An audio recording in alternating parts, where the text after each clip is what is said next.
Alô amigos, bom dia, que Deus abençoe você rica e abundantemente. Está falando aqui o Bispo Tito Oscar, da Igreja de Nova Vida de São Paulo, com o programa Viva a Vida, levado ao ar todos os sábados, neste horário, por esta emissora, e esperando que você seja, nesta manhã, abençoado através dessa reflexão que começamos semana passada e hoje nós vamos concluí-la a respeito de um assunto muito importante, que é enfrentar as dificuldades não com desespero, mas acreditando que essas dificuldades podem abrir portas para nós, podem gerar facilidades e oportunidade de Deus provar que Ele continua sendo este Deus bom, misericordioso, esse socorro bem presente nas nossas vidas. Fique conosco e receba a palavra de Deus no seu coração.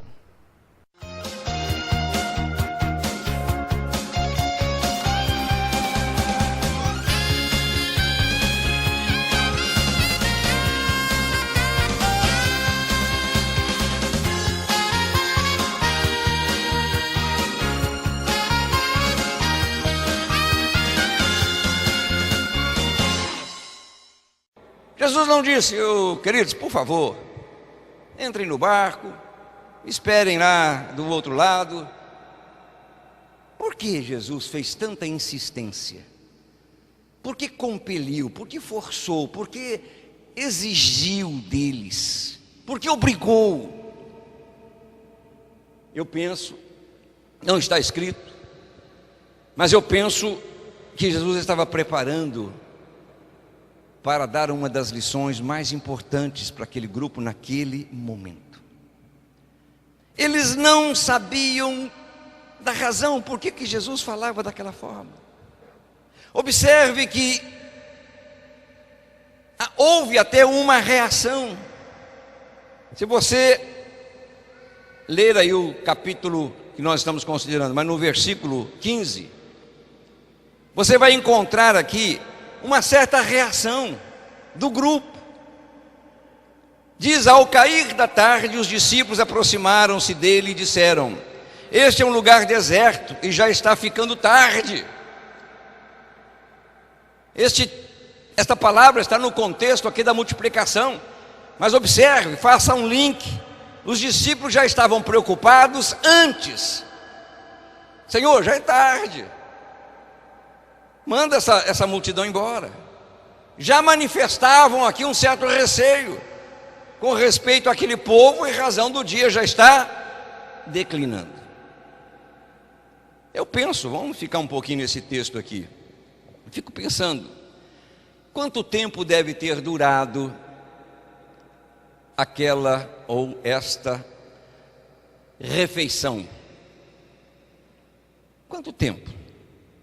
Imagino que tudo deve ter começado por volta de 17, 18 horas. Porque o texto diz, ao cair da tarde.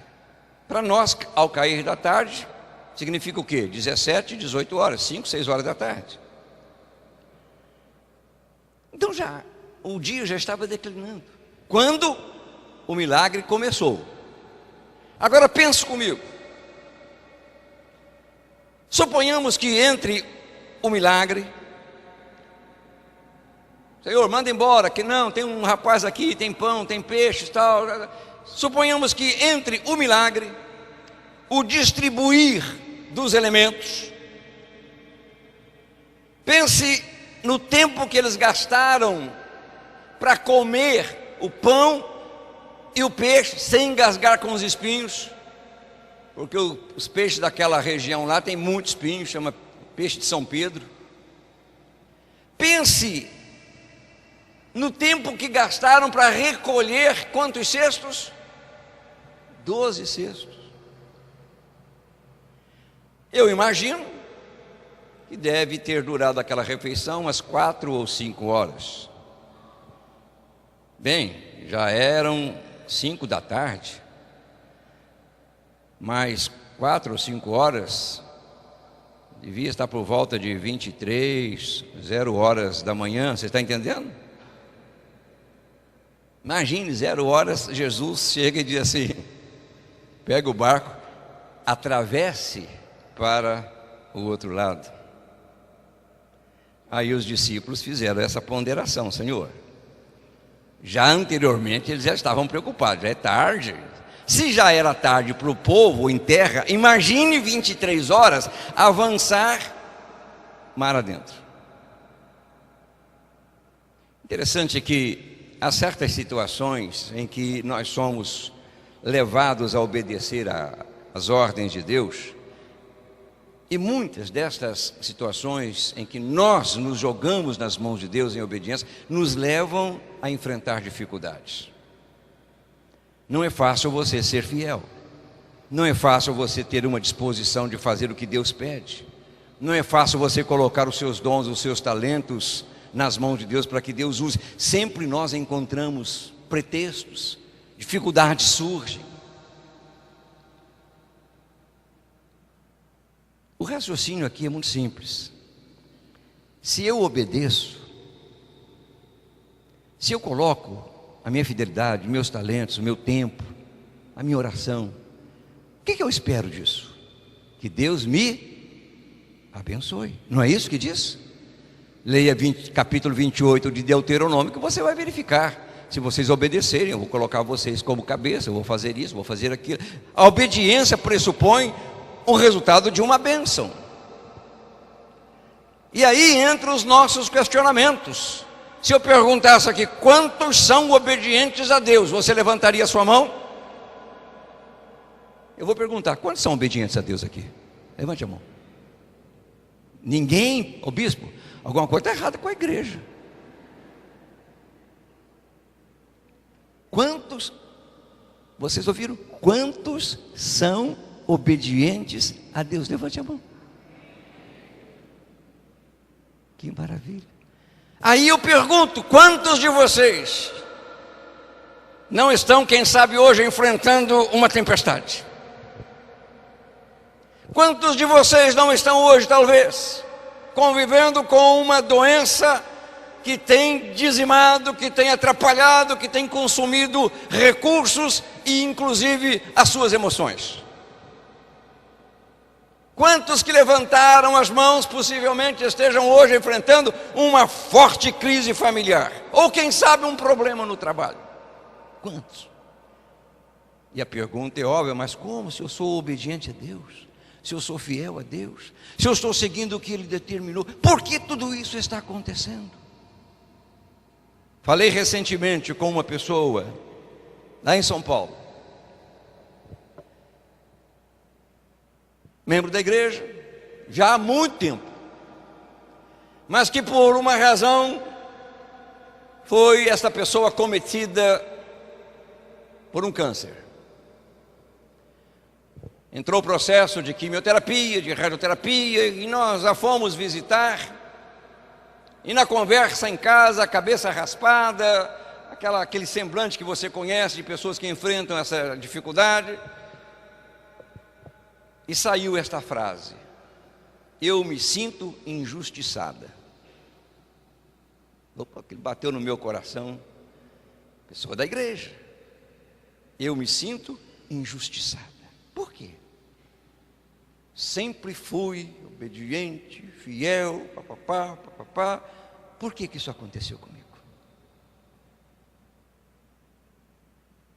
Se Jesus insistiu, queridos, quase que obrigou que eles atravessassem aquele mar, por que eles tiveram que enfrentar uma tempestade? E observe que a situação se complicou ainda mais, porque eles já estavam longe. Veja o versículo 24. O barco já estava a considerável distância da terra e fustigado pelas ondas, porque o vento soprava contra ele.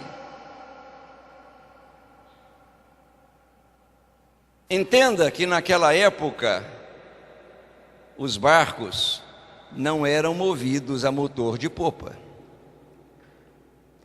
Os barcos não tinham iluminação elétrica. Os barcos eram movimentados pelos remos, pelos braços. Se tivessem possivelmente um lampião, você sabe o que é lampião?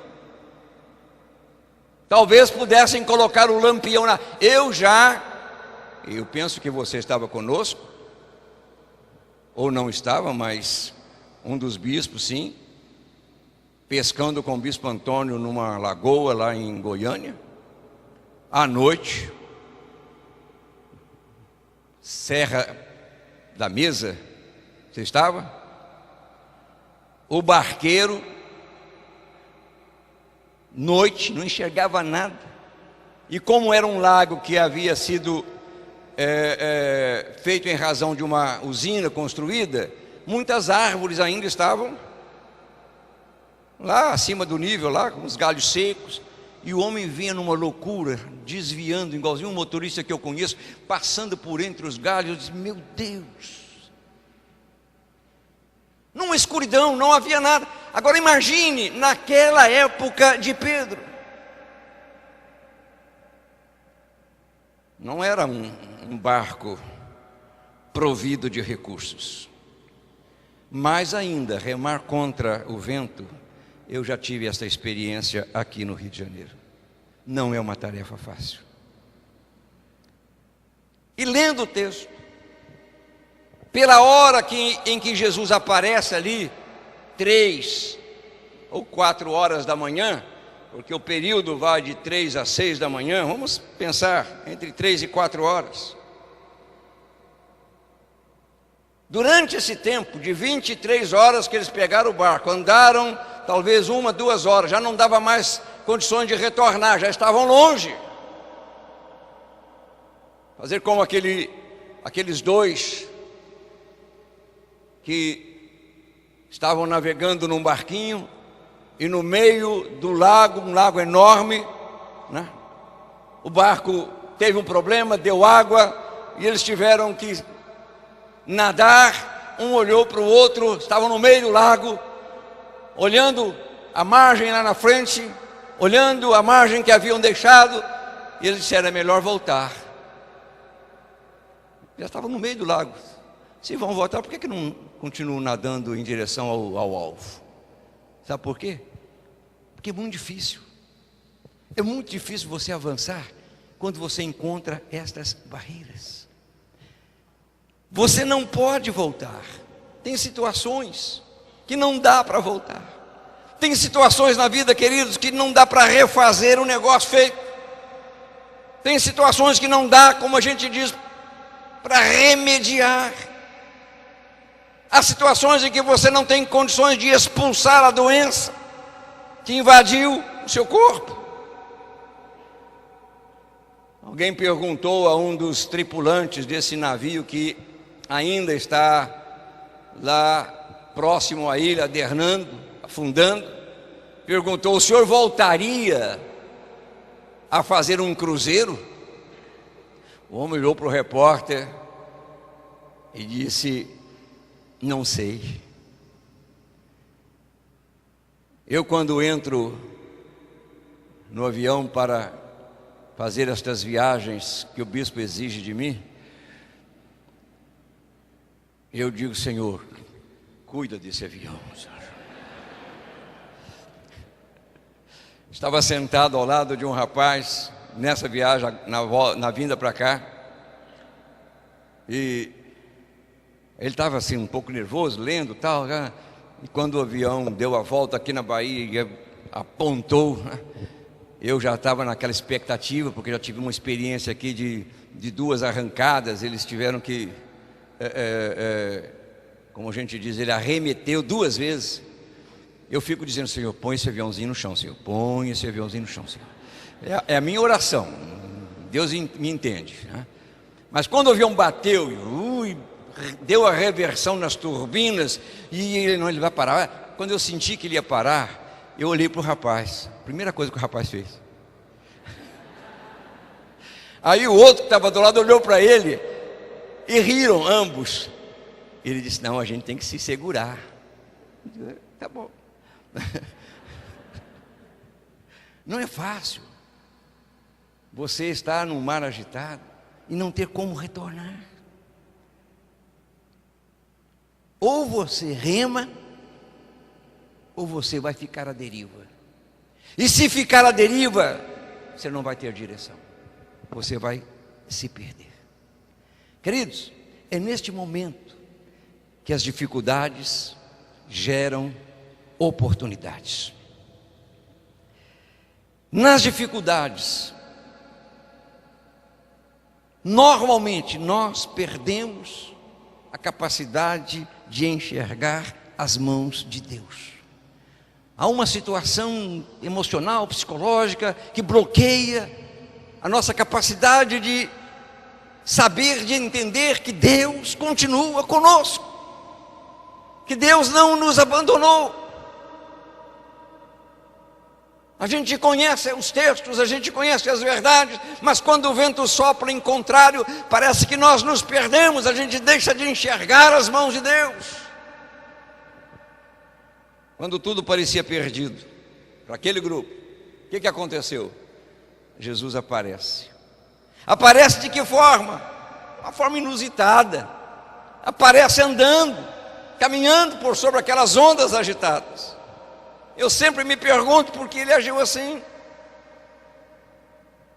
Por que não acalmou aquele mar quando percebeu que a situação estava complicada? Noite escura, barco sem condições. Por que não disse lá do morro onde ele estava orando, da montanha, mar, acalma?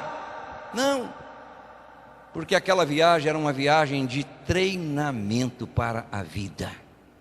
Eu quero dizer que a sua viagem, ela também é uma viagem de treinamento. As dificuldades surgem, os problemas acontecem, a noite é escura, não dá para retomar, não dá para voltar, não dá para refazer, o problema já aconteceu, o que eu vou fazer agora? Você não pode nestas horas deixar de enxergar as mãos de Deus. Aparece Jesus andando por sobre as águas. Você sabia, os pastores sabem disso, que só Deus pode andar por sobre as águas? Ninguém mais. Só Deus tem poder para andar por sobre as águas. Se você quiser anotar, Jó capítulo 9, versículo 8, diz assim: só Ele, falando do Senhor, estende os céus e anda sobre as ondas do mar. Só Ele. Jó 9, 8.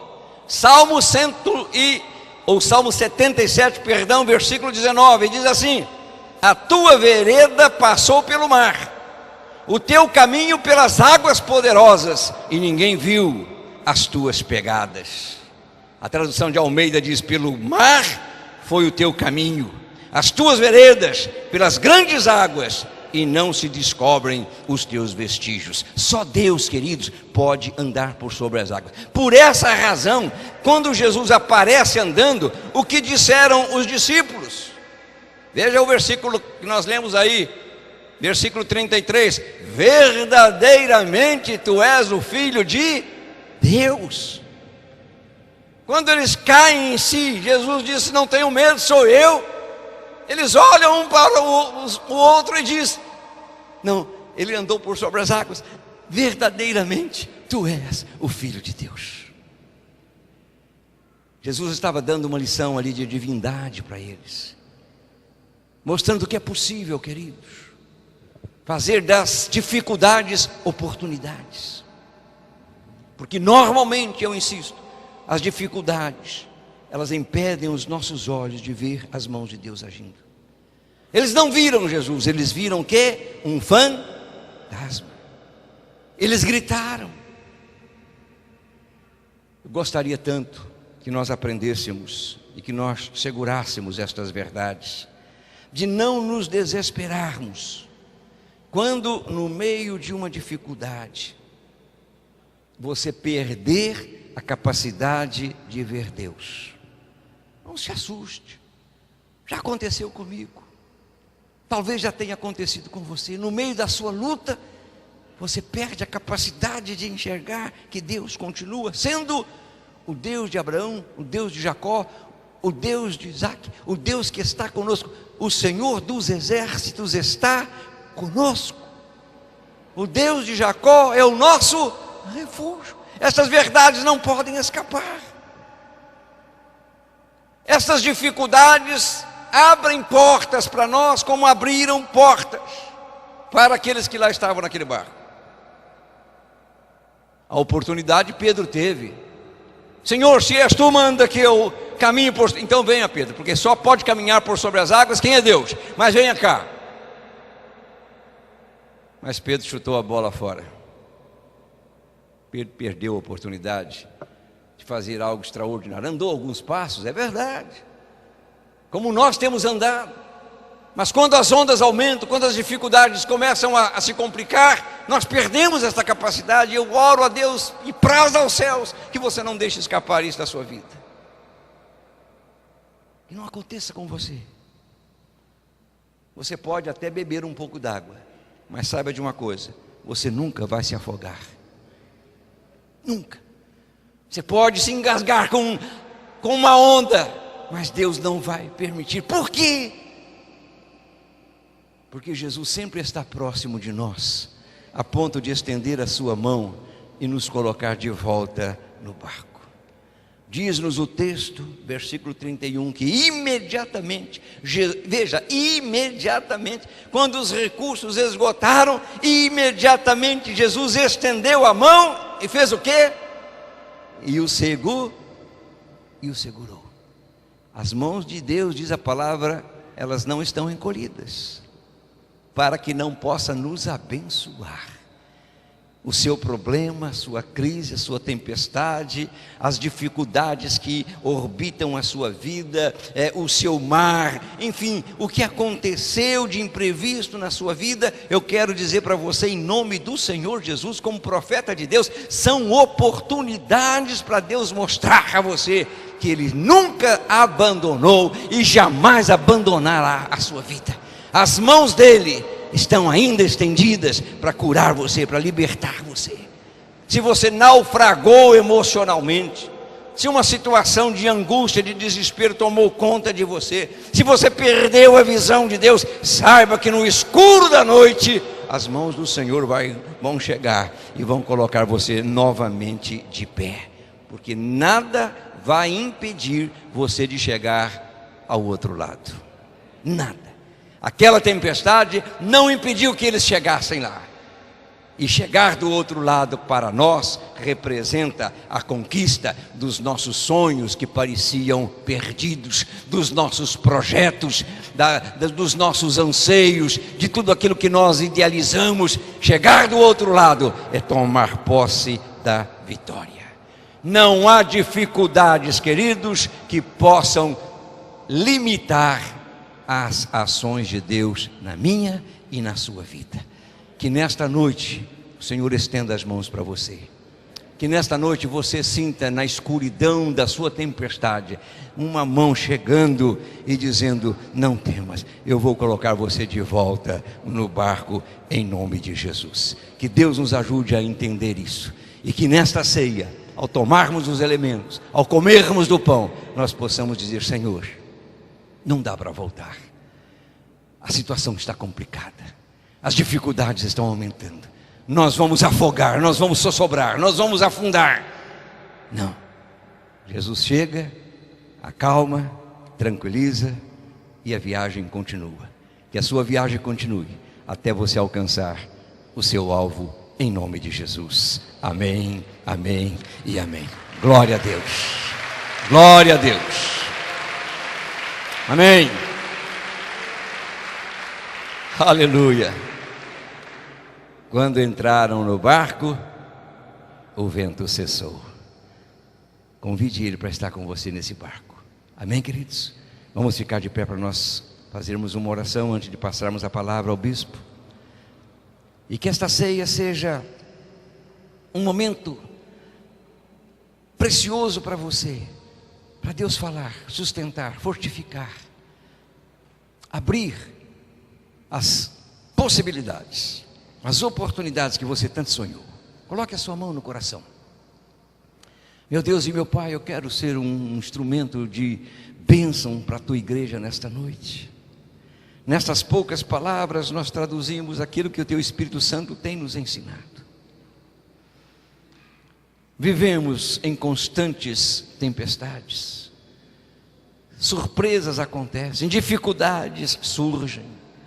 Talvez haja aqui nesta noite pessoas enfrentando doenças, situações na família, desemprego.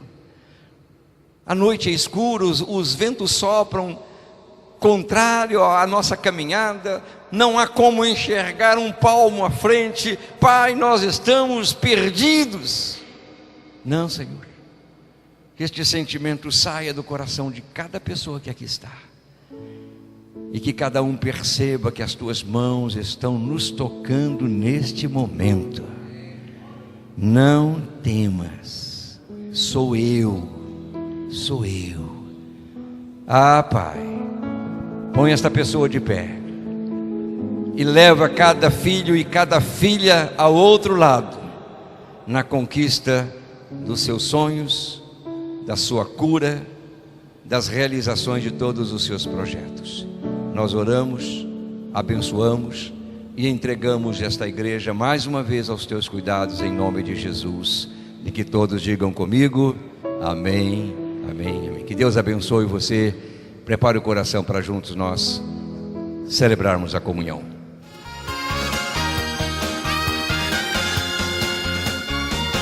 Canal de comunicação com você. Ligue 0 operadora 21 2497 2602 e dê a sua sugestão.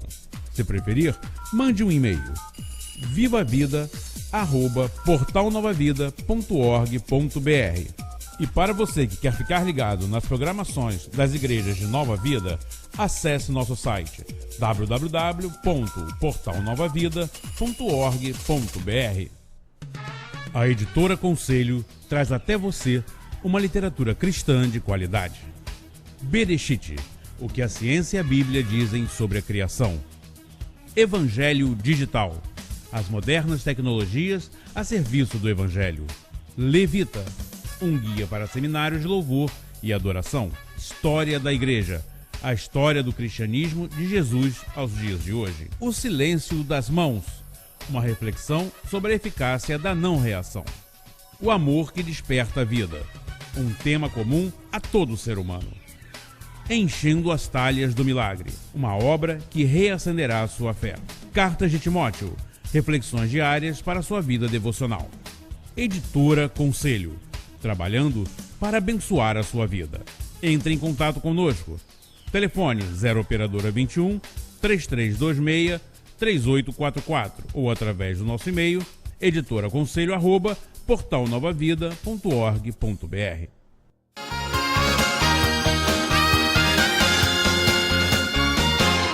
Estamos concluindo o nosso encontro e fica mais uma vez aqui o nosso agradecimento pelo seu envolvimento, pela sua participação. Você pode escrever, você pode fazer o seu pedido de oração, você pode visitar uma das nossas igrejas. Todos estes endereços estão correndo aí no seu televisor. E sábado próximo, neste horário, a gente vai estar de volta com o programa Viva a Vida. Como sempre, aqui se despede o seu amigo, o Bispo Tito Oscar, dizendo que Deus abençoe a sua vida rica e abundantemente.